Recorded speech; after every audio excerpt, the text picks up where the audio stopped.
Shri Gayatri tours and travels Chardham యాత్ర complete travel plan. అందరికీ నమస్కారం. Welcome to it's UTV. Shri Gayatri tours and travels వారి తమిళనాడు యాత్ర ప్రత్యేక కార్యక్రమానికి అందరికీ స్వాగతం. పుణ్యక్షేత్రాలకు పెట్టింది పేరేంటి? తమిళనాడు. పురాతన గాథలకు సాక్ష్యంగా, తీర్థయాత్రలకు నెలవై ఒకటా రెండా మరెన్నో ఆధ్యాత్మిక ఆలయాలు కనిపిస్తాయి తమిళనాడు నేలపై. అయితే రాజధాని చెన్నై నుంచి మొదలు పెడితే రామేశ్వరం వరకు కూడా అడుగడుగున పురాతన ఆలయాలు, ఆధ్యాత్మిక ఆలయాలు ఎన్నో కనిపిస్తాయి. వాటి గురించి మనం మాటల్లో కూడా వర్ణించలేం. కంచి కామాక్షి టెంపుల్, మధుర మీనాక్షి, చిదంబరం, అరుణాచలం, పళని, తిరుచెందూర్, శ్రీరంగం, తాంజావూరు, ఇంకేంటి మన దోషాలను హరించే నవగ్రహాల ఆలయాలు, ఇలా ఎన్నో ఉన్నాయి. ఇలాంటి పుణ్యధామాలకు భక్తులను చేర్చాలని సంకల్పించుకున్నారు Shri Gayatri tours and travels అధినేత శ్రీ భరత్ కుమార్ శర్మ గారు. వారితో మాట్లాడి అసలు తమిళనాడు యాత్ర ఎలా ఉంటుంది, ఏంటి, ఇవన్నీ కూడా అన్ని అంశాల గురించి పూర్తిగా తెలుసుకుందాం. అండ్ ఇంకొక విషయం ఏంటి అంటే, సకల సౌకర్యాలతో ఎటువంటి ఇబ్బందులకు, అసౌకర్యాలకు తావివ్వకుండా మనం తీర్థయాత్ర చేయాలి అంటే Shri Gayatri tours and travels వారికి సాధ్యమవుతుందని వారు ఎప్పటికప్పుడు నిరూపించుకుంటూనే ఉన్నారు. మరి వారితోనే స్వయంగా మాట్లాడి తమిళనాడు యాత్ర గురించి పూర్తిగా తెలుసుకుందాం. నమస్కారం అండి. నమస్తే అమ్మా. అసలు తమిళనాడు యాత్ర, దీని యొక్క ప్రత్యేకత ఏంటి, విశిష్టత ఏంటి చెప్పండి. ఎస్ అమ్మా, ముందుగా యూటీవీ ప్రేక్షకులకు నమస్కారం. మనం తమిళనాడు అనేటువంటి ఒక రాష్ట్రం తీసుకుంటే ఆధ్యాత్మిక ఆలయాలకు సంబంధించి ఎన్నో క్షేత్రాలకి ఒక రకంగా చెప్పాలి అంటే ల్యాండ్ ఆఫ్ టెంపుల్స్ అని అంటారమ్మ వాటిని. అంటే దేవతల యొక్క నిలయం, హరిహరాదులకు ఇద్దరికీ ప్రీతికరమైనటువంటి యొక్క ప్రదేశాలు. 108 దివ్య దేశాలన్నిటిలో ఎక్కువగా ఉన్నటువంటి ఒక దివ్య దేశాలన్నీ తమిళనాడులోనే ఉండడం, వైష్ణవ దివ్య దేశాలు. సో వీటితో పాటు మనం గమనిస్తే శైవ క్షేత్రాలు, రామేశ్వరం ఒక జ్యోతిర్లింగంగా చెప్పబడితే, అదేవిధంగా కంచి కామాక్షి అమ్మవారు కూడా ఒక శక్తిపీఠంగా చెప్పేటువంటి ఒక వాతావరణం.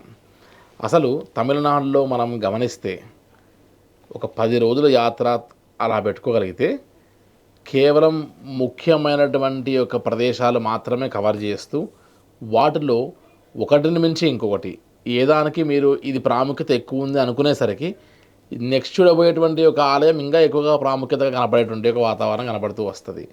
సో ఇవన్నీ మనం చూసినప్పుడు తమిళనాడు అనేటువంటి యొక్క స్టేట్లో మనం తమిళనాడు రాష్ట్రంలో కవర్ చేయాల్సినటువంటి అన్ని టెంపుల్స్ అన్నిటినీ కవర్ చేసుకొని వాటి యొక్క సబ్కాన్షియస్ మైండ్లో ఆ యొక్క హిస్టరీస్ని మన మైండ్లో వేసుకుంటే అసలు గుర్తుపెట్టుకోవడానికి మన బ్రెయిన్లో కానీ, చూసినవి మళ్ళీ తిరిగి రిపీట్ చేసుకోవడానికి మన నోటికి కూడా అందనటువంటి ప్రదేశాలని మనం చూడొచ్చమ్మా. కాబట్టి తమిళనాడు యాత్ర అనేటువంటి ఒక యాత్రలో 9 రోజుల్లో సుమారుగా 40 నుండి 50 క్షేత్రాలు. ఒకసారి గమనిస్తే మెయిన్ టెంపుల్స్ పేర్లు చెబితే 9 నవగ్రహాలు పుట్టినటువంటి బర్త్ ప్లేసెస్ మొత్తం తమిళనాడే. కుంభకోణం చుట్టూనటువంటి 9 నవగ్రహ టెంపుల్స్. నవగ్రహ క్షేత్రాలకు ఎందుకు వెళ్తాం? జపము, తర్పణము, హోమము, దానాలన్నీ కూడా మనం పూర్తి చేసుకుని, ఎవరికైనా సరే నవగ్రహ దోషాలు ఉన్నటువంటి వారికి మనం ఏం చెప్తామంటే జపతప హోమ దానాదులు లాంటివి చేసుకుంటూ వ్యవహారం చేయమని చెప్తాం. జపతప హోమదానాలని కూడా పూర్తయిన తర్వాత వారికి ఆ నవగ్రహ దోషాలను కూడా వెళ్ళినట్టుగా భావిస్తారు. అటువంటిది నవగ్రహాలు బర్త్ ప్లేసెస్కి వెళ్ళి అక్కడే అనుగ్రహాన్ని పొందితే వాటి వ్యవహారం ఇంకొక రకంగా ఉంటుంది. అండ్ మరీ ముఖ్యంగా ఏంటంటే ఈ 9 నవగ్రహ క్షేత్రాలు దర్శనం చేసుకున్న తర్వాత బ్రహ్మపురేశ్వర్ అనేటువంటి ఒక ఆలయం ఉందమ్మా. బ్రహ్మపురేశ్వర్ అనేటువంటి ఒక ఆలయం తిరుచికి దగ్గరలో ఉంటుంది. ఆలయం తిరుచి టు కుంభకోణం మధ్యలో. ఈ బ్రహ్మపురేశ్వర ఆలయం యొక్క విశిష్టత ఏంటంటే, ఒక్కసారి మనం హిస్టరీలో వెళ్తే, బ్యాక్ అండ్ హిస్టరీలో వెళ్తే బ్రహ్మదేవుడికి ఎన్ని శిరస్సులు ఉంటాయమ్మా? 4. యాక్చువల్గా అతనికి 5 శిరస్సులు ఉంటాయి. 5 ఉంటాయా? పంచముఖ శిరస్సులు, పంచముఖాలు ఉన్నటువంటి ఒక వారు బ్రహ్మ. అయితే అహంకారం అన్నీ ఆయనకు బాగా పెరిగిపోయి, ఈ సృష్టి అంతా నేను రచిస్తున్నా, అందరి తలరాతలు నేనే రాస్తున్నా అని చెప్పి అహంకారంతో విరవీగుతూ ఉంటే కాలభైరవుడిని పంపించి ఒక శిరస్సు తీసుకురామని చెప్పారట. కాలభైరవుడి చేతిలో లెఫ్ట్ హ్యాండ్లో ఒక శిరస్సు ఉంటుంది, వెంట్రుకలు పట్టుకొని ఉంటుంది. ఆ శిరస్సు ఎవరిది? బ్రహ్మదేవుడిది. సో ఎప్పుడైతే ఆ శిరస్సు తీసుకురామని చెప్పిన తర్వాత ఈశ్వరుడు ఆ యొక్క అధికారాలన్నీ కోల్పోయి ఆయన పోర్ట్ఫోలియోస్ మొత్తం తీసేసి మన యొక్క రాజకీయాల్లో వీటిలో పార్టీలలో చూసినప్పుడు గవర్నమెంట్లో ఎట్లయితే ఎవరైనా తప్పు చేస్తే వారిని బర్తరఫ్ చేసేసి వారిని డీబార్ చేసి సస్పెండ్ చేస్తారు కదా, అట్లానే ఇది కూడా వారి యొక్క అధికారాలన్నీ కోల్పోయారట. కోల్పోయిన తర్వాత వెంటనే ఆయన బ్రహ్మదేవుడు, అయ్యో నా అధికారాలన్నీ కోల్పోయా, తిరిగి మళ్ళీ నా ఆధిపత్యాన్ని సంపాదించుకోవాలంటే ఎలా, నా ఉద్యోగాన్ని నేను చేసుకోవాలంటే ఎలా అనేటువంటి ఒక ఆలోచనలో పడి సాక్షాత్తు పరమశివుణ్ణి ఈ బ్రహ్మపురేశ్వర అనేటువంటి ఒక దేవాలయంలో తపస్సు చేస్తూ స్వామివారిని వేడుకోవడం మొదలుపెట్టాయట. స్వామివారి తపస్సుకు మెచ్చి వారి యొక్క అధికారాలని తిరిగి మరి వారికి ఇచ్చేశారట. ఏ ప్రదేశంలో అయితే ఈశ్వరుణ్ణి కొలిచి ఈశ్వరుణ్ణి ప్రతిష్ఠించి కోల్పోయిన అతని అధికారాలని తిరిగి సంపాదించుకున్నాడు, ఆల్రెడీ ఇతనికి ఇంకా అధికారాలు ఏమి లేవు రాయడానికి, తలరాతలు అనేటువంటి వాటిని ఆ యొక్క రాతను తిరిగి మళ్ళీ ఆయన తుడుచుకొని మళ్ళీ రాసుకున్నాడు. అర్థమైందమ్మా చెప్పింది. కాబట్టి మన తలరాతని మనం, అరే దేవుడు రాసిన తలరాతరా, మనం ఏం చేయలేము, అరే వాడు బ్రతికింతేరా, వాడు మారడు, నా జాతకం ఇంతేరా, నాకు ఎప్పుడు కష్టాలే ఉంటాయి, ఏం చేసినా కలిసి రాదరా, నేను ఎప్పుడు నష్టపోతూనే ఉంటా అనేటువంటి మాటలలో వాడుక భాష ఏంటి, నా జాతకం ఇంతే, నా తలరాత ఇంతే.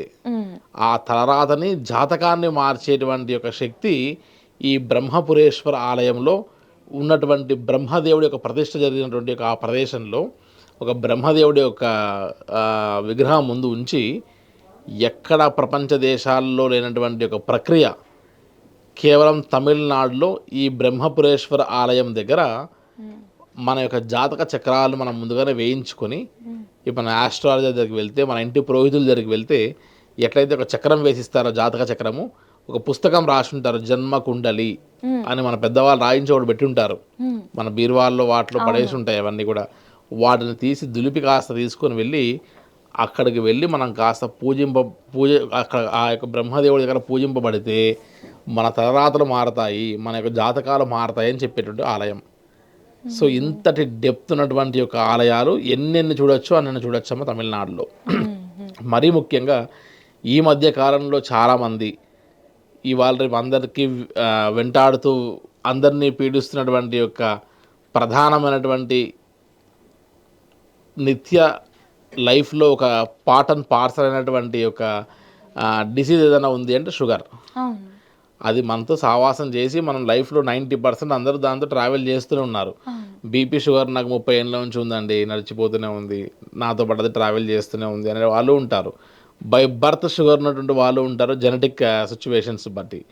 సో అటువంటి యొక్క షుగర్ పేషెంట్స్కి కూడా ఒక ఆలయం ఉంది, ఆలయంకి వెళ్ళి దర్శనం చేసుకుంటే వారి యొక్క షుగర్ అనేటువంటిది తిరిగి బార్డర్ బిలో లెవెల్కి వచ్చేటువంటి యొక్క ఆలయం కురుంబేశ్వర్ ఆలయం అనేటువంటి ఒక క్షేత్రం ఉంది. సో ఇటువంటి ఈ ఆలయానికి వెళ్ళి దర్శించుకొని వస్తే షుగర్ మొత్తం తగ్గిపోతుందని. నిజంగానా అండి? ఎస్, ప్రాక్టికల్గా నేను కూడా ఫస్ట్ నమ్మక ఒక 2-3 నేను కూడా వెళ్ళినటువంటి వారిని మళ్ళీ తిరిగి ఫీడ్బ్యాక్ అడిగితే లేదండి మేము 3 సార్లు వెళ్ళాము, ప్రతిసారి మాకు దాంట్లో మార్పు కనపడింది అనేటువంటి వ్యవహారం అంటారు. అంటే అక్కడ ఉన్నటువంటి పాజిటివ్ ఎనర్జీ. అట్లాంటిది హృదయేశ్వర ఆలయం అని ఒక దేవాలయం ఉంది. హార్ట్ స్ట్రోక్స్కి, బైపాస్ లాంటివి ఏమైనా ఉంటే ఆ యొక్క ఆలయానికి వెళ్ళి దర్శనం చేసుకుంటే సంబంధించినటువంటి ఆ హృదయ సమస్య దోషాలు, అంటే హార్ట్ స్ట్రోక్స్కి, గుండెకి సంబంధించినటువంటి యొక్క సమస్యలన్నీ తొలగిపోతాయని చెప్పి అంటారు. సో ఇలా ప్రతి ఒక్క సమస్యకి ఒక దేవాలయం. ఇందాక చెప్పినట్టు నవగ్రహాలు 9 అక్కడే ఉన్నాయి. తలరాతను మార్చే బ్రహ్మదేవుడి ఆలయం అక్కడే ఉంది. షుగర్కి, అదేవిధంగా హార్ట్ స్ట్రోక్స్కి, భార్యాభర్తల యొక్క అన్యోన్యతకి, షష్ఠపూర్తికి నిలయమైనటువంటి యొక్క 60 ఏళ్ళ తర్వాత షష్ఠపూర్తి చేసుకున్నటువంటి యొక్క ప్రదేశం తిరుక్కడయూరు అక్కడే ఉంటుంది. అదేవిధంగా ఇట్లా లెక్క వేస్తే పంచభూత లింగాలు మనకు నిప్పు, నీరు, నింగు, నేల, ఆకాశం. వీటిలో ఒక వాయులింగం మాత్రమే మన ఆంధ్రప్రదేశ్ శ్రీకాళహస్తి అని చెప్తాం. మిగతా 4 ఏవైతే ఉన్నాయో అగ్నిలింగం అరుణాచలం, వాయులింగం ఇందాక చెప్పినట్టుగా ఒక ఆంధ్రప్రదేశ్లో వదిలేస్తే ఆకాశలింగం చిదంబరం, పృథ్వీలింగం కంచి, జలలింగం జంబుకేశ్వరం తిరుచి పక్కలో, శ్రీరంగం పక్కలో. కాబట్టి ఇట్లా చూస్తే 4 పంచభూత లింగాలు ఉన్నటువంటి ప్రదేశం 5లో 4 ఇక్కడే ఉన్నాయి తమిళనాడులో. తర్వాత అష్టదిక్పాలకులు 8 మంది. ఈ అరుణాచలం గిరి పరిక్రమ చేసేటప్పుడు మనం శివలింగాలు దర్శనం చేసుకుంటాం. యమలింగం, వాయులింగం, అగ్నిలింగం, ఇంద్రలింగం, నిరుతిలింగం, కుబేరలింగం అని ఉంటాయి. ఈ అష్టదిక్పాలకులందరం దర్శనం చేసుకుంటున్నాం. తర్వాత షణ్ముఖ క్షేత్రాలు 6 సుబ్రహ్మణ్య స్వామివారి క్షేత్రాలు ఉంటాయి. పళని, అదేవిధంగా తిరుపరన్కుండ్రం, అదేవిధంగా తిరుచెందూరు, స్వామిమలై, ఇటువంటి ఒక సుబ్రహ్మణ్య స్వామివారి క్షేత్రాలు కూడా 6లో 6 ఇదే ఉన్నటువంటి తమిళనాడులోనే ఉన్నాయి. ఇలా లెక్క వేస్తే మధుర మీనాక్షి, కంచి కామాక్షి, బృహదీశ్వరాలయం, చాలా పెద్ద శివలింగం, చాలా పెద్ద నందీశ్వరుడు, ఎక్కడ కూడా గాలి గోపురం యొక్క నీడ పడకుండా, ఎంతో పెద్దగా ఉన్న గోపురం యొక్క నీడ పడకుండా టెక్నాలజీ లేని రోజుల్లోనే నిలబెట్టినటువంటి ఒక రాజగోపురం, రాజరాజ చోళులు అదేవిధంగా వారి యొక్క కొడుకులు కట్టినటువంటి ఆలయాలు చాలా ఉన్నటువంటి ఒక ప్రదేశం. ఈశ్వరుడి యొక్క ఆది అంతం 2 కనుక్కోమని విష్ణుమూర్తికి అదేవిధంగా బ్రహ్మదేవుడికి పరీక్ష పెడితే విష్ణుమూర్తి కిందికి వెళ్తూ బ్రహ్మదేవుడు ఆకాశంలోకి ప్రయాణం చేసిన దేవాలయం అక్కడే ఉంటాయి. ఇట్లా లెక్క వేస్తే కన్యాకుమారి, రామేశ్వరం, ఇలా వెళ్తే నెంబర్ ఆఫ్ ప్లేసెస్ చూడొచ్చు. అండ్ తమిళనాడు ఎంబ్లం ఉంటుంది కదమ్మా, గోపురం. తమిళనాడు ఎంబ్లంలో గోపురం ఉంటుంది ఒకటి. ఆ గోపురంలో ఉన్నటువంటి యొక్క ఎంబ్లంలో ఉన్నటువంటి యొక్క ఇది శ్రీవల్లిపుత్తూరు అని ఒక అమ్మవారి యొక్క టెంపుల్ ఆర్చ్ ఉంటుంది. మనం అందరం అనుకుంటాం శ్రీరంగం అనేటువంటి ఒక వాతావరణం వెళ్తే తమిళనాడులో పెద్దటువంటి గోపురం అంటే, కానీ ఆ యొక్క లోగోలో ఉన్నటువంటి యొక్క గోపురం యొక్క ఇది ఏంటంటే శ్రీవల్లిపుత్తూరు గోపురం. మన తిరుమలకి శ్రీవల్లిపుత్తూరుకి చాలా అవినవ సంబంధాలు ఉన్నాయి. ధనుర్మాసంలో శ్రీ మహావిష్ణువు సాక్షాత్తు తిరుమల వెంకటేశ్వర స్వామి వారికి అలంకరించినటువంటి యొక్క తోమాల ఒక సపరేట్ వ్యాన్లో తీసుకొని వచ్చి ఇక్కడ తమిళనాడులో ఉన్నటువంటి అమ్మవారి క్షేత్రంలో ఉదయం అయ్యేసరికి అమ్మవారి మెల్లో అలంకరిస్తారు తీసుకొని వచ్చి. సో చాలా విశేషమైనటువంటి ఒక ప్రదేశం. ఇలా చెప్పుకుంటూ పోతే తమిళనాడు అనేటువంటి ఒక ప్రదేశంలో నెంబర్ ఆఫ్ టెంపుల్స్ శివునికి అదేవిధంగా విష్ణుమూర్తికి శివకేశవుల భేదం లేకుండా ఒక ప్రాంతీయ భాషతో కూడిన అభిమానంతో జరిగేటువంటి అద్భుతమైనటువంటి ప్రదేశాలు చాలా చూడొచ్చు అని చెప్పచ్చమ్మ. మరి ముఖ్యంగా మనం గమనిస్తే తమిళనాడు అనేటువంటి ఈ ప్రదేశంలో తమిళము అనేటువంటి చూస్తే సహజంగా అక్కడ వాళ్ళు ఏం చెప్తారంటే ఈశ్వరుడు యొక్క డమురకం ఉంది చూసారమ్మా, ఆ డమురకం యొక్క శబ్దంలో నుంచి ఒకవైపు డమురకం నుంచి పుట్టినటువంటిది సంస్కృతం అయితే ఇంకోవైపు డమురక శబ్దంలో నుంచి పుట్టినటువంటిది తమిళము అని చెప్తారు. కాబట్టి అంత ప్రాచీనమైనటువంటి పురాతనమైనటువంటి భాషగా చెప్తారు. కాబట్టి వారికి భాషాభిమానం ఎక్కువగా ఉంటుంది. ఏ టెంపుల్ దగ్గర చూసినా, ఏ బస్ చూసినా, ఏ బోర్డు చూసినా ఎక్కడ కూడా ఇంగ్లీష్లో మీకు నేషనల్ హైవే ఎన్హెచ్ మీద తప్ప చిన్న చిన్న ప్రాంతాల దగ్గర ఎక్కడ కూడా మీకు ఇంగ్లీష్లో, తెలుగులో, అదర్ లాంగ్వేజెస్లో, హిందీలో కూడా కనపడదు. ఓన్లీ తమిళంలో మాత్రమే బోర్డ్స్ ఉంటాయి. ఎంత పెద్ద షాపింగ్ మాల్ అయినా సరే తమిళంలో తప్ప ఇంగ్లీష్లో కానీ, తెలుగులో కానీ, హిందీలో కానీ పెట్టేటువంటి ఒక పరిస్థితి ఉండదు. అంతటి భాషాభిమానంతో కూడినటువంటి ఒక రాష్ట్రంగా ఎన్నో పుణ్యక్షేత్రాలను దర్శించి తరించేటువంటి ఒక రాష్ట్రంగా చెప్పబడేటువంటి ఒక యాత్ర తమిళనాడు యాత్ర. సుమారుగా 10 రోజుల్లో మనం నెంబర్ ఆఫ్ ప్లేసెస్ దర్శనం చేసుకొని తరించేటువంటి ఒక యాత్రగా చెప్పచ్చమ్మా మనం. అసలు మీరు లాస్ట్ ఫ్యూ మినిట్స్లో ఇన్ని టెంపుల్స్ పేర్లు చెప్పినారో తెలుసా అండి, అవన్నీ గుర్తుంచుకోలేను కూడా నేను. ఇంకా దానికంటే ఎక్కువ ఉన్నాయి, చూస్తే కూడా మనకు గుర్తుండవు తల్లి. అసలు ఆధ్యాత్మిక యాత్రలు అని అంటే వాళ్ళు ఫస్ట్ రికమెండ్ చేస్తుంది, చాలా నమ్మకంగా కాన్ఫిడెంట్గా రికమెండ్ చేస్తుంది Shri Gayatri tours and travels. ఎందుకు అంత నమ్మకం ఎలా మీరు గెయిన్ చేయగలిగారు, ఇంత సక్సెస్ఫుల్గా ఎలా నిలబడగలిగారు, మీ బిజినెస్ సీక్రెట్ ఏంటో తెలియాల్సిందే. యాక్చువల్గా యాత్ర అన్నటువంటి ఒక పదానికి అర్థం యానం త్రాయతీతి యాత్ర. ఒక ప్రదేశం నుంచి ఇంకొక ప్రదేశానికి జరిగేటువంటి కదలికను యాత్ర అంటారు. ఇప్పుడు మీరు మీ యొక్క ఉద్యోగం కోసం వచ్చారు, నేను నా యొక్క వ్యవహారం కోసం వచ్చా, మీరు వచ్చేటువంటిది యాత్రే, ఇక్కడికి వచ్చినటువంటి నా యొక్క ప్రయాణం కూడా యాత్రే. అయితే మనం తీర్థానికి వెళ్ళేటువంటి ఒక యాత్ర కాబట్టి, ప్రయాణం కాబట్టి తీర్థయాత్ర అనే వ్యవహారం చెప్తూ వచ్చాం. సహజంగా ఇటువంటి పుణ్యక్షేత్రాలు కాశీ, రామేశ్వరం, తర్వాత చార్ధామ్, అమర్నాథ్, కైలాష్, మానసరోవర్ యాత్ర, ఇటువంటి యాత్రలకు అన్నిటికీ ఎందుకు వెళ్దాం అనుకుంటారు?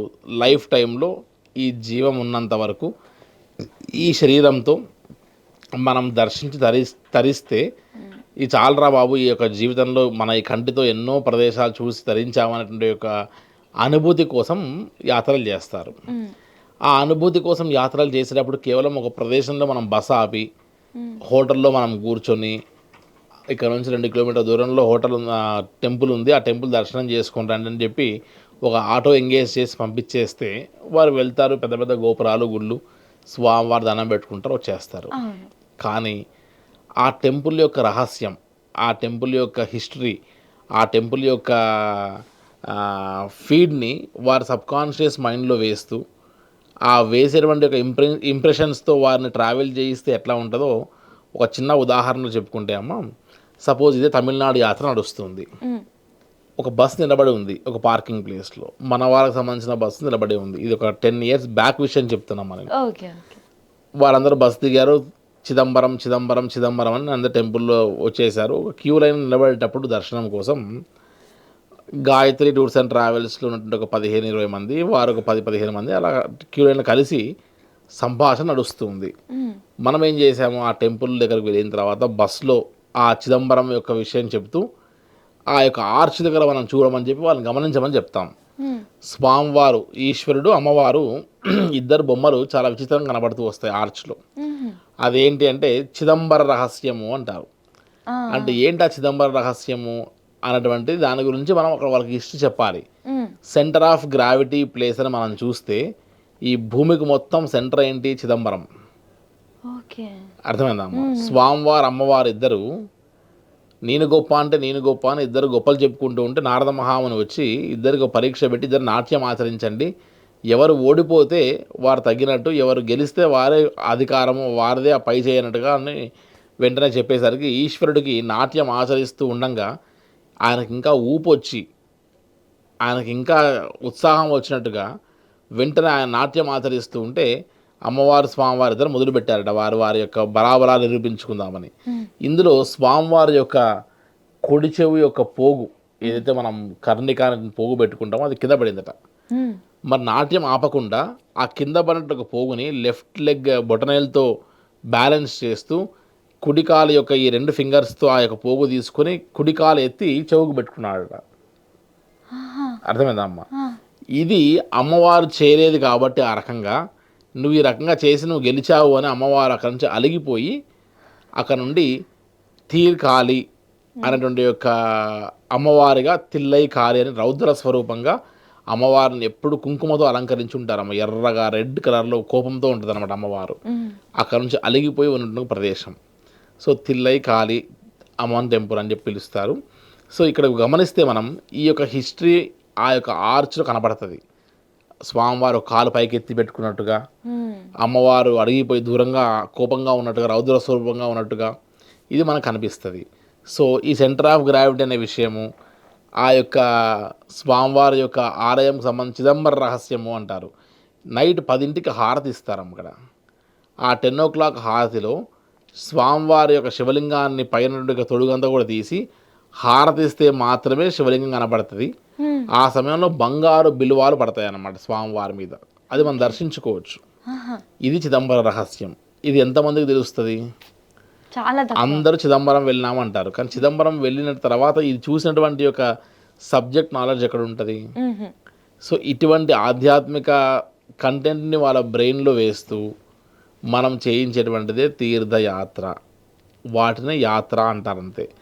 సో మా దగ్గర ఉన్నటువంటి ఒక ప్రతి ఒక్కరు స్టాఫ్ కానీ, గైడ్ చేసేటువంటి వారు కానీ, ఈవెన్ టూర్ మేనేజర్స్ కానీ కేవలం ఒక bus, hotel address, food, menu ఇది మాత్రమే కాదు, అవన్నీ బేసిక్ థింగ్స్. అవన్నీ వాడికి నెక్స్ట్ లెవెల్ ఏంటి, ఆ పరిజ్ఞానం ఉన్నటువంటి యొక్క కంటెంట్ని వాళ్ళ మైండ్లో వేయాలి. కాబట్టి కైలాష్ మానసరోవర్ యాత్రకు కూడా అన్ని యాత్రలో రారాజు వంటి యాత్ర, అటువంటి రారాజు వంటి యాత్రలో కూడా ఏదో ఒక ఆధ్యాత్మిక గురువు వారితో ట్రావెల్ చేస్తే ఆ 10 రోజుల్లో 9 రోజుల్లో ఎంతో జ్ఞానాన్ని సంపాదించుకుంటారు అనేటువంటి వ్యవహారం మనం చెప్తూ వస్తాం. కాబట్టి ప్రతి యాత్రకి కూడా ఖచ్చితంగా ఏదో ఒక ఆధ్యాత్మిక గురుస్థానంలో ఉన్న వ్యక్తితో మనం యాత్ర చేయిస్తాం. ఇటీవల మీరు మా గురువు గారు పుష్పగిరి పీఠంలో మీరు ఇంటర్వ్యూ చేసిన విధానం చూశాను. పుష్పగిరి స్వామివారి సంవత్సరం మే బ్యాచ్లో కైలాష్కి వెళ్తూ ఉన్నారు. ఆల్రెడీ స్వామివారు 2019లో కైలాస యాత్ర చేశారు. స్వామివారి యాత్రతో మా స్పీడ్ పెరిగింది అప్పటి నుండి. సో స్వామివారితో యాత్ర చేసేటువంటి అదృష్టం, ప్రతిరోజు చంద్రమౌళీశ్వర స్వామివారి యొక్క తీర్థాన్ని తీసుకునే అదృష్టం, 10 రోజులు ఒక సాక్షాత్తు శంకరాచార్య స్వామివారు మానసరోవరం నుంచి తెచ్చినటువంటి శివలింగంతో మళ్ళీ మానసరోవరం తీసుకెళ్ళి అభిషేకం చేసేటువంటి ఒక వ్యవహారం, స్వామివారి యొక్క అనర్ఘనమైనటువంటి ప్రవచనం, వారి దగ్గర ఉన్నటువంటి జ్ఞానం, వారి యొక్క ఇదంతా కూడా మనం 10 రోజులు స్వీకరించేటువంటి అద్భుతమైన అవకాశం వస్తుంది. ప్రతి ప్లేస్లో మన కాన్ఫరెన్స్ హాల్స్లో మనకు సంబంధించినటువంటి యొక్క శివపురాణమో ఇంకోటో స్వామివారి నుంచి వినే అవకాశం వస్తుంది. సో ఇన్నిటి వ్యవహారం అవుతుంది. ఇంకొక దాంట్లో కాకునూరు సూర్యనారాయణమూర్తి గారు, ఇంకొక యాత్రకు సంబంధించిన బ్యాచ్లో ముప్పవరపు వెంకట సింహాచల శాస్త్రి గారు, మన సంతోష్ కుమార్ ఘనాపాటి గారు, ఇలా లెక్క వేస్తే చాలామంది ఆధ్యాత్మిక స్థానం కలిగినటువంటి వారు, ఆధ్యాత్మిక చింతన జ్ఞానం ఉన్నటువంటి వారు ఈ కైలాస యాత్రకు వెళ్ళి వీటితో పాటు వారి జ్ఞానాన్ని వీరికి కూడా పంచే అవకాశం ఉంది. సో ఇది యాత్ర అంటే. కాబట్టి దాంతో మనం 100కు 100% ఆ యొక్క ఎసెన్స్ని ఇచ్చేటువంటి ప్రయత్నం చేస్తున్నాం. కాబట్టి మీరు ఇందాక అన్నట్టుగా గాయత్రి టూర్స్ అండ్ ట్రావెల్స్ యొక్క సక్సెస్ ఎక్కడ ఉంది అంటే అక్కడ ఉంది అని చెప్పచ్చమ్మా, అంతే. ఫస్ట్ ఆఫ్ ఆల్ కంగ్రాచులేషన్స్ అండి. ఇంత మంచి నమ్మకాన్ని గెయిన్ చేయడం అనేది డెఫినెట్గా అంత ఈజీ థింగ్ అయితే కాదు కదా. అండ్ మీరు చెప్పిన బిజినెస్ సీక్రెట్ ఏంటి అని అంటే వెళ్ళినామా వచ్చినామా అన్నట్టు కాకుండా వాళ్ళలో ఆధ్యాత్మిక భావనను క్రియేట్ చేసి, మనం కొత్తగా క్రియేట్ చేసేది ఏం లేదు, అక్కడ ఉన్న హిస్టరీని వాళ్ళకి తెలియజేస్తున్నాము. సో డెఫినెట్గా వాళ్ళకి ఆ ఫీలింగ్తోని వస్తారు కాబట్టి రిటర్న్ వెళ్ళొచ్చా మన ఫుల్ సాటిస్ఫాక్షన్ అక్కడ క్రియేట్ అవుతుంది. ఎండ్ ఆఫ్ ది డే యాత్ర అంతా పూర్తయి ఇంటికి వచ్చి అలా ప్రశాంతంగా కూర్చొని కళ్ళు మూసుకుంటే వారికి మనం చెప్పిన మాటలు, ఆ టెంపుల్ యొక్క హిస్టరీ, ఆ యొక్క టెంపుల్ని చూసినటువంటి యొక్క ఫీల్ ఇక్కడికి మళ్ళీ వచ్చి మనం కూర్చున్నప్పుడు కలిగితేనే అప్పుడు మిగతా రెస్ట్ ఆఫ్ ది లైఫ్ అంతా వారికి ఆ సబ్ కాన్షియస్ మైండ్లో సంబంధించినటువంటి ఆ యాత్ర వ్యవహారం అనేటువంటిది గుర్తు వస్తుందమ్మా. 100% కరెక్ట్ అండి. మనం నార్మల్గా చూసేదానికి దాని గురించి సబ్జెక్ట్ గురించి విషయం తెలిస్తే చూసిన దానికి ఎక్స్పీరియన్స్ అనేది డిఫరెంట్గా ఉంటుంది. కరెక్ట్ అమ్మా, చాలా బాగా చెప్పారు. అసలు ఇందాక మీరు చెప్పినట్లుగా భారతదేశంలోనే ఎక్కువగా ఆలయాలు ఉంది తమిళనాడు అని చెప్పారు. అండ్ మిమ్మల్ని ప్రత్యేకత ఏంటంటే మీరు 2 నిమిషాల్లో ఇన్ని టెంపుల్ నేమ్స్ చెప్పినారు. మరి అసలు ఇన్ని టెంపుల్స్ని, ఇన్ని క్షేత్రాలని ఎలా కవర్ చేస్తారు ఈ యాత్రలో, ఎలా ప్లాన్ చేస్తున్నారు? యాక్చువల్గా మనం హైదరాబాద్ నుండి కానీ లేదంటే విజయవాడ ఇటువైపు ప్రదేశాల్లో మనం ఏపీ తెలంగాణ నుంచి ఎక్కడి నుంచి అయినా సరే మన యొక్క యాత్ర స్టార్ట్ చేయవలసింది చెన్నై నుంచి స్టార్ట్ చేయాలి. సో చెన్నైకి డైరెక్ట్గా ట్రైన్స్ ఉన్నాయి, ఈవెన్ స్లీపర్ బస్సెస్లో వెళ్ళొచ్చు, సో ఫ్లైట్లో వెళ్ళొచ్చు. సో మన యొక్క ప్యాకేజ్ని మనం చూస్ చేసుకున్న దాన్ని బట్టి హైదరాబాద్ టు హైదరాబాద్ సుమారుగా మనం ఒక 9 nights 10 days పెట్టుకోగలిగితే చెన్నై నుండి స్టార్ట్ చేసి మహాబలిపురం, పాండిచ్చేరి, చిదంబరం, కుంభకోణం, తర్వాత తంజావూరు, నవగ్రహ టెంపుల్స్, సుబ్రహ్మణ్య స్వామి వారి యొక్క క్షేత్రాలు, అక్కడ నుండి మనం రామేశ్వరం, కన్యాకుమారి, సుచేంద్రం, మదురై, శ్రీరంగం అటు నుంచి మొదలు పెడితే మళ్ళీ తిరిగి ఇటు కంచి నుండి మళ్ళీ మనం చెన్నై వచ్చేసి మళ్ళీ బ్యాక్ రావడానికి సుమారుగా 9 daysలో ప్రశాంతంగా వెళ్ళి ప్రశాంతంగా రాగలిగి ఒక సిస్టమాటిక్ రూట్లో క్లాక్ వైజ్లో వెళ్ళి ఏదో ఇష్టం వచ్చినట్టుగా మధ్యలో వెళ్ళి అటు ఇటు టెంపుల్స్ మిస్ కాకుండా ఒక ప్లాన్డ్ ఐటనరీతో గాయత్రి టూర్స్ అండ్ ట్రావెల్స్ ప్రతి ఐటనరీ మీరు అన్ని ట్రావెల్ ఆపరేటర్స్ని గమనిస్తే సేమ్ ఐటనరీ మాది ఎప్పుడు ఉండదు. ఓన్గా మనం క్రియేట్ చేసి మనం ట్రావెల్ చేసి మనం డిజైన్ చేసుకున్న ఐటనరీసే ఉంటాయి సహజంగా. సో 100కు 100% ఆ యొక్క యాత్ర చేసిన తర్వాత బయటకు వచ్చిన తర్వాత మీరు ఈ దేవాలయం చూసారా అని క్వశ్చన్ మార్క్ వేస్తే చూడలేదు అని మన వాళ్ళు చెప్పాలి. అంత ఇంపార్టెంట్ టెంపుల్స్ని మనం దూరం వెళ్ళిన తర్వాత ఒకటి మిస్ అయినా సరే వారికి మనసుకు బాధ అనిపిస్తుంది. కాబట్టి అటువంటిది కలగకుండా చూసుకునే ప్రయత్నం చేస్తాం మనం. సో 9 nights 10 daysలో నెంబర్ ఆఫ్ టెంపుల్స్ కవర్ చేయొచ్చు. చెన్నై నుంచి బేస్ చేసి మరి చెన్నై వరకు ఈ యొక్క తమిళనాడు యాత్రలో అమ్మా. ఓకే, ఒక్కటి కూడా చూడలేదు అన్న మాట లేకుండా మొత్తం కవర్ చేసేస్తాం. ఎస్ అమ్మా, సూపర్ అండి. ఇంకొకటి శ్రీ గాయత్రి టూర్స్ అండ్ ట్రావెల్స్తో మనం వెళ్ళేసి వస్తే మనకున్న దోషాలన్నీ పోతాయని చెప్పేసి అంటున్నారు. ఎందుకంటే నవగ్రహ ఆలయాలకు మీరు ఇచ్చే ఇంపార్టెన్స్ అట్లాంటిది అని చెప్పి. ఎందుకు అంత ప్రత్యేకత నవగ్రహ ఆలయాలకు? నవగ్రహ ఆలయాలు అనేటువంటివి కుంభకోణం చుట్టూ ఉన్నటువంటి ప్లేసెస్లో ఉన్నాయమ్మా. ఒక అరౌండ్ 35 to 40 kilometers రేడియస్లో ఉన్నాయి. ఇవన్నీ కూడా ఒకటే రోజులు దర్శించుకోవాలని కూడా చెప్తారు.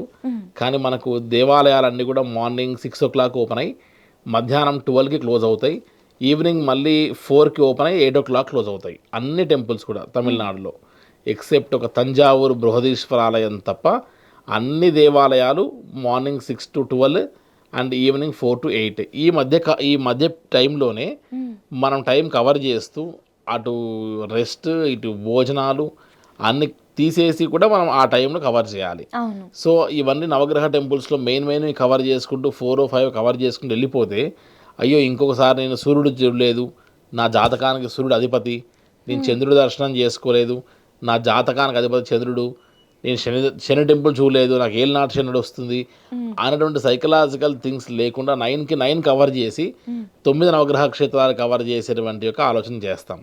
సహజంగా కొంతమంది కేవలం నవగ్రహ క్షేత్రాలతో పాటు వారి తలరాతను మార్చుకోవడానికి బ్రహ్మపురేశ్వర ఆలయానికి మాత్రమే వెళ్ళొచ్చే వాళ్ళు ఉన్నారు. ఈ రెండు కూడా తమిళనాడు, ఎంటైర్ తమిళనాడు, లేదంటే కేవలం నవగ్రహ టెంపుల్స్కి సంబంధించిన యాత్ర ప్రతి నెల వెళ్ళేటువంటి ఒక యాత్రగా సుమారు సంవత్సరాల కొద్ది నుండి మనం ఆపరేట్ చేస్తూ ఉన్నాం తల్లి ఎవరండి కూడా. సూపర్ అండి. ఇంకొకటి తమిళనాడులో పంచభూత లింగ ధామాలు, ఇందాక మీరు చెప్పినట్లుగా సుబ్రహ్మణ్యేశ్వర స్వామి క్షేత్రాలు ఇవన్నీ ఉన్నాయన్నారు కదా, వీటి యొక్క ప్రత్యేకత ఏంటి? ఎస్ అమ్మా, యాక్చువల్గా సుబ్రహ్మణ్య స్వామి వారి క్షేత్రాల్లో షణ్ముఖ క్షేత్రాలు ఉంటాయి. ఎవరైనా సరే పరాజయము, ఓటమి, శత్రువుని జయించాలి, ఓటమిని జయించాలి, ఫోబియాని తీసేసేయాలి అనేటువంటి ఒక వాతావరణం ఉన్నప్పుడు సుబ్రహ్మణ్య స్వామి వారి యొక్క ఆలయాన్ని దర్శించమని చెప్తారు. అదే ముఖ్యంగా సంతాన సమస్యలు ఉన్నవారు, వివాహం లేటుగా అవుతున్నవారు, వివాహమైన సంతానం కలగని వారు, లేట్ మ్యారేజెస్, సర్పదోషాలు ఇటువంటివి ఉన్నవారందరూ కూడా ఈ షణ్ముఖ క్షేత్ర ఖచ్చితంగా తిరుగుతారమ్మా. సో స్వామివారి అనుగ్రహం లభించడం వల్ల ఇటు సంతానము, జయము, అదేవిధంగా ఈతి బాధలు ఇవన్నీ తొలగిపోయి ధైర్యము, అదేవిధంగా ఒక ఎనలేనటువంటి యొక్క శక్తిని సంపాదించుకునేటువంటి ఒక క్షేత్రాలుగా చెప్తూ వస్తారు. కాబట్టి అదేవిధంగా నవగ్రహ క్షేత్రాలు అనేటువంటివి మనం ఏదైనా సరే మన యొక్క జాతకంలో ఉన్నటువంటి దోషాలన్నీ కూడా నివృత్తి చేసుకోకపోతే మనం ప్రశాంతంగా జీవించలేము అనేటువంటి యొక్క భయము, భక్తి అందరికీ ఉండేటువంటి ఒక పరిస్థితి ఈరోజు. కాబట్టి ఖచ్చితంగా ఈ నవగ్రహ టెంపుల్సే కానీ అయితే ఇప్పుడు మీరు చెప్పినటువంటి ఈ మిగతా ఆలయాలన్నీ కూడా లైఫ్ టైంలో ఒక్కసారైనా సరే దర్శించుకుంటూ తరించుకోవాల్సిన ఒక యాత్రగా చెప్తూ వస్తారమ్మా.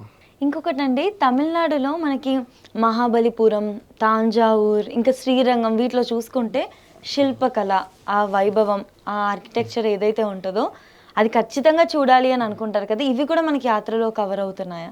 ఎస్ అమ్మ, యాక్చువల్గా మనం ఒక టెంపుల్ బేస్డ్ మాత్రమే కాదు, ప్రతి ఆలయంలో మనం కేవలం దేవాలయంలో మనం కేవలం అడుగుపెట్టి ఒక దేవుడిని మాత్రమే దర్శనం చేసుకొని రావడమే కాదు, ఏ గోడలు చూసినా, ఏ పిల్లర్లు చూసినా, ఏ గోపురం చూసినా వాటిలోంచి మనం తెలుసుకున్నటువంటి ఒక విషయం ఏదో ఒకటి ఉంటుందమ్మా ఖచ్చితంగా.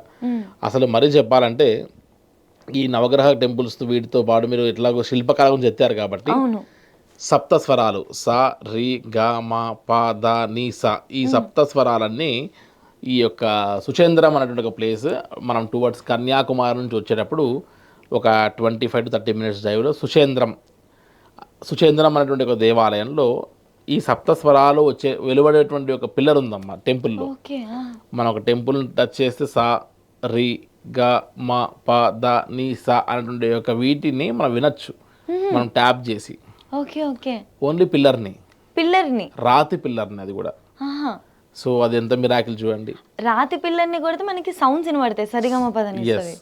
ఆయా ట్యూన్ మీరు ఎట్లయితే హార్మోని పెట్లో సా, రి, గ, మ, ప, ద, ని, స అని కొడతారో అదే సేమ్ సౌండ్స్ వినపడతాయి మీకు. సో ఇంతటి ఆశ్చర్యకరమైనటువంటి శిల్పకళ మనం ఎక్కడ చూడొచ్చు. సో అందుకని తమిళనాడు అంటేనే ల్యాండ్ ఆఫ్ టెంపుల్స్గా చెప్పేటువంటి ఒక యాత్రగా చెప్పచ్చమ్మా మనం. ఓకే, మనం ఇటు టెంపుల్స్ని కవర్ చేస్తాం, అంతేకాకుండా మోస్ట్ ఇంట్రెస్టింగ్గా ఈ శిల్పకళ వీటి పట్ల కూడా ఎవరికైతే ఆసక్తి ఉంటుందో వాళ్ళు కూడా చాలా ఎంజాయ్ చేస్తారు. అయితే కరెక్ట్ అమ్మా. ఇంకొకటి అండి, ఇప్పుడు తమిళనాడు యాత్రకు వెళ్ళేటప్పుడు మనకు మెయిన్గా 2 things ఉంటాయి. ఫస్ట్ థింగ్, మీరు వసతి సౌకర్యాలు ఏ విధంగా కలిగిస్తారు? ఎస్ అమ్మా, యాక్చువల్గా వసతి అనేటువంటిది ఇవాళ రేపు ఎవరైనా సరే నైట్ అంతా ప్రాపర్ స్లీప్ లేకపోతే పెద్దవాళ్ళే సహజంగా వచ్చేవాళ్ళు కాబట్టి ఓపికతో ఇన్ని పెద్ద క్షేత్రాలు ఒక్కొక్క దేవాలయం చూస్తే 8 kilometers, 10 kilometers, 20 kilometers దూరం విస్తీర్ణం కలిగి 15 acres, 20 acres, ఏకంగా శ్రీరంగం టెంపుల్ అయితే 100 acres పైన ఉన్నటువంటి ఒక దేవాలయం. సో మనం ఊహించలేము. మనం స్వామివారి దర్శనం చేసుకుని అమ్మవారి దర్శనం అదే ప్రాంగణంలో చేసుకోవాలంటే కూడా సుమారుగా ఒక 1 కిలోమీటర్ నడవాలి. స్వామివారు అమ్మవారు రెండు దేవాలయాలు ఒకటే కాంపౌండ్ ఉన్నటువంటి దేవాలయాలు చూడాలంటే కూడా 1 కిలోమీటర్ నడవాలి మనం. అంత పెద్ద ప్రాకారాలు అవన్నీ తిరగాలంటే ఓపిక ఉండాలి కదా. కాబట్టి ఓపిక ఉండాలంటే కరెక్ట్గా ఖచ్చితంగా ప్రాపర్ స్లీప్ ఖచ్చితంగా ఉండవలసిందే. కాబట్టి ట్విన్ షేరింగ్ అకామిడేషన్ మాత్రమే ఇస్తాము. అది ఫ్యామిలీ వచ్చినా వైఫ్ అండ్ హస్బెండ్ ఉన్న ఎవరున్నా సరే ట్విన్ షేరింగ్ అకామిడేషన్సే మనం ఇస్తాము. అట్లీస్ట్ ప్రాపర్ ఏసీగా ఉండి రూమ్ అంతా కూడా కాస్త నీట్గా ఉండి వెస్ట్రన్ కమోడ్స్తో ఉన్నటువంటి యొక్క హోటల్ అకామిడేషన్స్ మనం ఇవ్వాల్సి వస్తుందమ్మా. ఓకే, సో ఎటువంటి ఇబ్బంది అనేది ఉండదు మనకి స్టే విషయంలో అయితే. ఇంకొకటండి, ఫుడ్ విషయానికి వస్తే మరి తెలుగు ఫుడ్కి ఇది తమిళనాడు ప్లేస్లో ఫుడ్కి ఏమైనా బాగా డిఫరెన్స్ ఉంటుందా? మనం అడ్జస్ట్ అవ్వగలుగుతామా? అది ఎలా మేనేజ్ చేస్తారు? సహజంగా ప్రతి యాత్రలో మనం సెల్ఫ్ కిచెన్ ఖచ్చితంగా పంపిస్తాం. ఈవెన్ దో మన కిచెన్ లేకపోయినా సరే తమిళియన్ ఫుడ్ మన ఫుడ్ రెండు సేమే ఉంటాయి. కానీ మార్నింగ్ పూట బ్రేక్ఫాస్ట్లో మనం ఇడ్లీ రవ్వ వాడితే వారు ఇడ్లీ పిండి వాడతారు. కాబట్టి మీరు తిరుపతి వెళ్తే కూడా మీకు రవ్వతో ఉన్నటువంటి ఇడ్లీ దొరకదు, పిండితో ఉన్నది దొరుకుతుంది. ఎందుకంటే అటు దగ్గర చెన్నై బేస్ ఎక్కువ కాబట్టి ఆ యొక్క వాతావరణం వల్ల. కాబట్టి మనం ఇటువంటి సిచ్యువేషన్స్ లేకుండా ప్రతిరోజు మనం వీరందరికీ మన సౌత్ ఇండియన్ ఫుడ్ ఇవ్వడానికి, అందులో మన టేస్ట్ ఫుడ్ ఇవ్వడానికి ముందుగానే ఒక సెల్ఫ్ కిచెన్ టీం పంపిస్తాం, మొబైల్ వ్యాన్ని. సో ఈచ్ అండ్ ఎవ్రీ ప్లేస్లో బ్రేక్ఫాస్ట్, లంచ్, డిన్నర్ అంతా కూడా ఆ టీమే ప్లాన్ చేస్తారు. మనం రైట్ ఫ్రమ్ హైదరాబాద్ బయలుదేరి హైదరాబాద్ వచ్చేంత వరకు కూడా ఇది మనం మిస్ అయ్యాము అన్నటువంటి యొక్క ఫీల్ ఫుడ్ విషయంలో ఎక్కడ లేకుండా ప్రాపర్ ఆర్గనైజ్డ్ టీమ్తోనే మనం భోజన వ్యవహారాలన్నీ కూడా అరేంజ్ చేస్తామమ్మ మనం. సూపర్ అండి, ఎందుకంటే మనకి బెస్ట్ ప్లాన్ ఉంది, సిస్టమేటిక్గా మనం తిరుగుతున్నాము. పడుకునేటప్పుడు స్లీప్ అనేది చాలా ఇంపార్టెంట్ కాబట్టి అక్కడ మనకి ఎటువంటి డిస్టర్బెన్స్ లేదు. ఫుడ్ విషయానికి కూడా కొత్తగా వెళ్ళి అలవాటు చేసుకోవాల్సిన అవసరం లేకుండా మనం ఏదైతే తింటాం మన హోమ్ ఫుడ్ ఫీలింగ్తో ఉండే food facilities and kitchen facilities అయితే ఉంటాయి. ఎస్, పర్ఫెక్ట్ అమ్మా. ఓకే, ఇది ఇప్పుడు తమిళనాడుకు వెళ్ళి మనం ట్రిప్ ప్లాన్ చేయాలి అంటే బెస్ట్ టైం అంటూ ఏదైనా ఉంటుందా అండి, వాతావరణ పరిస్థితులను మైండ్లో పెట్టుకొని? ఎస్ అమ్మా, యాక్చువల్లీ తమిళనాడు అనేటువంటి ఒక ప్రదేశం మే జూన్లో కాస్త ఎండలు ఉన్నప్పటికీ కూడా ఏసీ బస్సు కాస్త గొడుగు అది ప్లాన్ చేసుకొని మనం లోకల్ సైట్ సీయింగ్స్ తిరిగేటప్పుడు ప్లాన్ చేసుకోవడము అటువంటిది చేయడం చాలా మంచిది. ఎందుకంటే అందరికి సెలవులు వచ్చేటువంటిది అంతా కూడా మార్చ్ ఎండింగ్, ఏప్రిల్ సెలవులు వచ్చేస్తాయి. అందరూ వెళ్ళేటువంటి ఒక సీజన్ సమ్మర్ అన్నటువంటి టూరిజంకి మంచి సీజన్ భావిస్తూ వస్తారు. అదేవిధంగా నవంబర్, డిసెంబర్, జనవరిలో చలి విపరీతంగా ఉంటుంది. సో నవంబర్, డిసెంబర్, జనవరిలో కాస్త తక్కువగా యాత్రికులు వెళ్తారు. ఎండకు భయపడే వాళ్ళు మే జూన్లో వెళ్లకుండా మిగతా టైంలో వెళ్తారు. సో వారి కన్వీనియంట్ని చూసుకొని మన ఆంధ్రప్రదేశ్, తెలంగాణలో ఏ క్లైమేట్ ఉంటుందో అదే క్లైమేట్ అక్కడ కూడా ఉండేది కాబట్టి పొరుగు రాష్ట్రమే కాబట్టి అటువంటి సమస్యలు ఏమి లేకుండా ఎప్పుడైనా యాత్ర చేసుకోవచ్చు, ఇబ్బంది లేదు. వర్షాకాలంలో వెళ్తే ఏంటంటే జూలై ఎండింగ్ ఆ టైంలో వెళ్తే ఏంటంటే వర్షాల వల్ల మనకు ఒక ప్లేస్ నుంచి ఇంకో ప్లేస్కి వెళ్ళడం ఆలస్యం అవ్వడం, నెంబర్ ఆఫ్ టెంపుల్స్ దర్శనం చేసుకోవడం ఆలస్యం అవ్వడం జరుగుతూ ఉంటాయి. కానీ ఒక వర్షాకాలం కూడా వదిలేస్తే ఎవరైనా యాత్ర చేయొచ్చు. ఈ యాత్రకి పర్మిట్, వీసా, ఏజ్ లిమిట్ లాంటివి ఏం అవసరం లేదు కాబట్టి లక్షణంగా యాత్ర చేయడానికి అర్హులని చెప్పచ్చమ్మ మనం. ఓకే, సో మనం సమ్మర్లో హాలిడేస్ అందరికీ ఉంటాయి, బట్ ఎండ కొడుతుంది అన్న భావన ఉంటే మనం చిన్న చిన్న జాగ్రత్తలు తీసుకొని మేనేజ్ అయితే చేసుకోగలుగుతాం. ఎనీవేస్ మనకి ట్రావెల్ అంతా కూడా ఏసీ, పడుకునేటప్పుడు ఏసీ కాబట్టి అంత కష్టం అయితే అవ్వకపోవచ్చు. పర్ఫెక్ట్. ఓకే అండి, ఇందాక మీరు ఒక నిమిషం, అన్నిటికన్నా ముందు ఎన్ని డేస్ స్పేర్ చేయాల్సి వస్తుంది దీనికోసం? 9 nights 10 days పెట్టుకుంటే ఇప్పుడు చెప్పినటువంటి టెంపుల్స్ బ్రహ్మాండంగా కవర్ చేయొచ్చు. ఏది మిస్ కాకుండా, స్ట్రెయిన్ లేకుండా ప్రాపర్ టైంని మనం మేనేజ్ చేసుకుంటూ అన్ని కవర్ చేసి రావచ్చు. మినిమం 9 nights 10 days పెట్టుకోవాలి తమిళనాడు యాత్రకమ్మా. హెక్టిక్గా కాకుండా ఉండాలంటే, చాలా కూల్గా ప్లాన్ చేయాలంటే. సహజంగా పెద్దవాళ్ళే వస్తారు కాబట్టి పరిగెత్తి వారు యాత్ర చేయలేరు. కాబట్టి చాలా కూల్గా వెళ్ళాలి అనుకుంటే మాత్రం ఖచ్చితంగా 9 days ఈ యాత్ర కోసం పెట్టుకోవాల్సిందే. అప్పుడు ఇంకా నిదానంగా ఫుల్ సాటిస్ఫాక్షన్తో ఒక్కొక్క ప్లేస్ చూడవచ్చు, ఆగమాగం వెళ్ళకుండా. మోస్ట్లీ బయట వెళ్ళినప్పుడు అందరినీ ఆగమాగం పరిగెత్తిస్తూ ఉంటారు కదండి, ఈ రోజులో ఇన్ని టెంపుల్స్ కవర్ చేయాలి, పదండి అని చెప్పేసి. బయట అయితే చూసాము కొన్ని సిచ్యువేషన్స్, కాకపోతే ఇక్కడ మనకి ప్లస్ పాయింట్ ఏంటి అంటే చూస్ చేసుకుంటే ఆగమాగం అనేది ఉండదు. వాళ్ళని ఆ టెంపుల్స్లో మెయిన్గా దర్శనం చేసుకోవాల్సినవి సబ్ కాన్షియస్ మైండ్లో ఆ టెంపుల్ హిస్టరీ చెప్పడము, ప్రశాంతంగా దర్శనం చేసుకుని ఒక్కొక్క టెంపుల్స్ దగ్గర చాలా పెద్ద పెద్ద లైన్స్ ఉంటాయమ్మ. సో అందుకని 200, 300 అలా టికెట్స్ తీసుకునైనా సరే తొందరగా టెంపుల్స్ దర్శనం చేసుకుంటే మిగతా టెంపుల్స్ను కవర్ చేయొచ్చు. లేదా 8 తర్వాత క్లోజ్ అయినటువంటి టెంపుల్స్ అనేవి కూడా మూతపడిపోతే నెక్స్ట్ డే షెడ్యూల్కి ఇబ్బంది కాకుండా ఉండాలి. కాబట్టి అలా చూసుకొని జాగ్రత్తగా ప్లాన్ చేసుకొని టెంపుల్స్లో ఎక్కడ హరిబరి చేయకుండా ప్రశాంతంగా దర్శనం చేసుకోవాలి. కానీ బయటకు వచ్చాక టైం వేస్ట్ చేయకుండా ఇంకో టెంపుల్కి వెళ్ళడానికి కావాల్సిన సోర్స్ని మనం తొందరగా ప్లాన్ చేసుకుని వెళ్తామమ్మా. ప్రాపర్ సిస్టమేటిక్గా ఎస్ ఉంటుంది. ఎస్ అమ్మా. ఇందాక మీరు చెప్పినట్లు మోస్ట్లీ తీర్థయాత్రల కంటే పెద్దవాళ్ళే వస్తూ ఉంటారు కదా, అవునమ్మా. ఏజ్ లిమిట్ లోపు అయితే బెటర్గా ఉంటుంది అంటే వాళ్ళు కూడా యాక్టివ్గా పార్టిసిపేట్ చేసే విధంగా. సహజంగా 20 సంవత్సరాల నుంచి మొదలు పెడితే అందరికీ వాళ్ళ యొక్క మైండ్స్ అన్ని కూడా మెచ్యూర్ అయి ఉంటాయి కాబట్టి ఆ మైండ్లలో ఉన్నటువంటి పారాచూట్స్ అనేటువంటి ఓపెన్ అవ్వాలి అని అంటే మనం ఇటువంటి యాత్రలు తిరగాలి. అవును. ఇటువంటి యాత్రలు తిరగకపోతే మనలో ఉన్నటువంటి జ్ఞానం అనేటువంటిది వికసించదు. అదేవిధంగా ట్రాన్స్ఫర్ ఆఫ్ నాలెడ్జ్ అంటారు. ఒకప్పుడు యాత్రకు వెళ్తే పాత్ర తీసుకొని రారా అని చెప్తారు. ఒక యాత్రకు వెళ్తే ఒక పాత్ర తీసుకొస్తే ఆ పాత్ర దీన్ని బట్టి చూసి ఆ డిజైన్ ఏంటి, ఆ మెటల్ ఏంటో చూసి మన దగ్గర పనిచేసేటువంటి కుండల వాడో ఇంకోరో ఆ యొక్క ఇమిటేషన్గా ఆ వస్తువులు కూడా ఇక్కడ మనం తయారు చేసుకోవచ్చు అని. ఇప్పుడంటే ఏదైనా ఫారెన్ వెళ్తే మాకు గిఫ్ట్ తెచ్చావా అది తెచ్చావా అని చెప్పి అడుగుతారు. కానీ ఒకప్పుడు ఏం తీసుకొచ్చేవాళ్ళు, ఇంట్లో నిత్యావసర సరుకులు నిత్యావసరమైనటువంటి వస్తువులు తెచ్చేవాళ్ళు. కాబట్టి యాత్రకు వెళ్తే పాత్ర తీసుకొని రమ్మని చెప్పే ప్రక్రియ జరుగుతూ వచ్చింది. మనం ఇక్కడ గమనిస్తే ఆదిశంకరాచార్య స్వామి వారు ఎక్కడో నార్త్లో మన దగ్గర ఇక్కడ నుంచి నార్త్ వరకు పాదయాత్ర చేసేటప్పుడు కాయ అంటే మనస్సు, కొబ్బరికాయను ఎందుకు మనం కొడుతున్నాము, సౌత్లో మనకు పండుతాయి, నార్త్లో పండవు. కానీ నార్త్లో కూడా కొబ్బరికాయలు వెళ్ళి అక్కడ కూడా కొడుతున్నారు. ఇప్పుడు అమెరికాలో కూడా కొబ్బరికాయలు కొట్టి పూజ చేస్తున్నారు.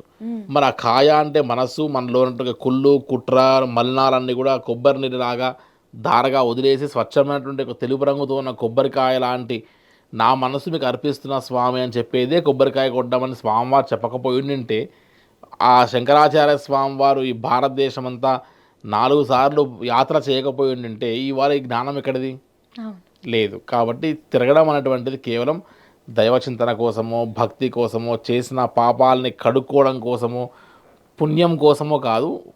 మన లైఫ్లో ఎన్నో పాజిటివ్ ఎనర్జీస్ని మనం మౌల్డ్ చేసుకుని వెళ్ళేటువంటి యొక్క తరుణం కోసం కూడా తీర్థయాత్రలు చేయవలసిందే అని చెప్పచ్చమ్మా. చాలా బాగా చెప్పారండి. ఎందుకంటే ఓన్లీ డివోషనల్ యాంగిల్లో కాకుండా నాలెడ్జ్ వస్తుంది, కొత్త కల్చర్ని చూసిన వాళ్ళం అవుతాం. అక్కడికి వెళ్తే ఖచ్చితంగా మనం ఏదో ఒకటి నేర్చుకొనే వస్తాము. కరెక్ట్ అమ్మా. మన జీవన శైలిలో మనం దాన్ని ఇంప్లిమెంట్ చేయగలుగుతాము. సో అందుకే చాలామంది కూడా పెద్ద పెద్ద వాళ్ళు ట్రావెల్ చేయాలి అని అందుకే ఇంత స్ట్రెస్ చేసి మరీ చెప్తా ఉంటారు. అండ్ అది మీ మాటల్లో ఇంకా క్లియర్గా అర్థమైంది. థ్యాంక్ యూ అమ్మా. Thank you. చూసారు కదా, అసలు నాకు భరత్ గారితో మాట్లాడినాక ఒక చిన్న సామెత గుర్తొచ్చింది. తింటే గారెలు తినాలి, వింటే భారతం వినాలి అని అంటారు కదా. అలాగే ఆధ్యాత్మిక యాత్రలు చేయాలి అంటే Shri Gayatri tours and travels వారితో చేయాలి అన్నట్టుగా భరత్ గారు అంతలా కృషి చేస్తున్నారు. మీరు కూడా ఆధ్యాత్మిక యాత్రలు చేయాలన్నా, చక్కగా మీ కుటుంబంతో తీర్థయాత్రలకు వెళ్ళాలన్నా కూడా Shri Gayatri tours and travels వారిని సంప్రదించండి. నమస్కారం.